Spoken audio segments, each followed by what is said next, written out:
The trial for a second suspect accused of killing a woman and burning her body began today, only this one began with an admission of guilt. Kenneth Hernandez pleaded guilty to being involved in that crime, but not all of it. 2 weeks ago, his wife Martha was convicted of murdering 21-year-old Christy Espinosa and burning her body during Mardi Gras celebrations downtown last year.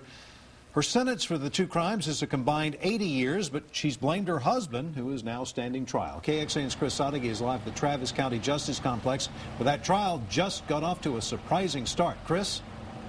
Yeah, Robert, it certainly did catch a lot of people off guard when that plea was made. Kenneth Hernandez admitting that he did help set fire to Christy Espinosa's body. The question now becomes, will the jury be more likely to believe him when he says he wasn't the one who killed her? Throughout Martha Hernandez's trial, she blamed her husband, Kenneth, for murdering Christy Espinosa, then burning her body alongside a county road. Tuesday, Kenneth admitted to half of it. Guilty. To the surprise of the courtroom, that was the plea entered for the tampering charge of burning Espinosa's body. His attorney, Keith Lauerman, hopes the jury sees a man owning up to what really happened.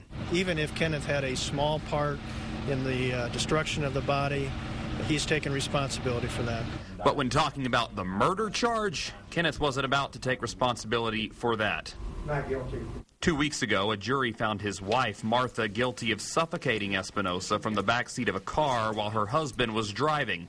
The prosecution is trying to prove that Kenneth helped her, but Lauerman says they can't do that. He's not pleading guilty to the murder because there's no evidence that he did anything to cause the death of Christy Espinosa.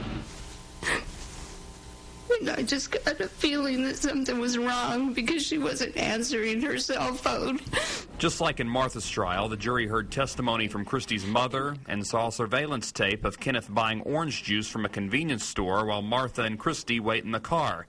But some of the evidence used to convict Martha will be redacted from Kenneth's trial, forcing this jury to make their own decision. So we're confident that this jury is going to keep an open mind and listen to the evidence and hold the state to their burden.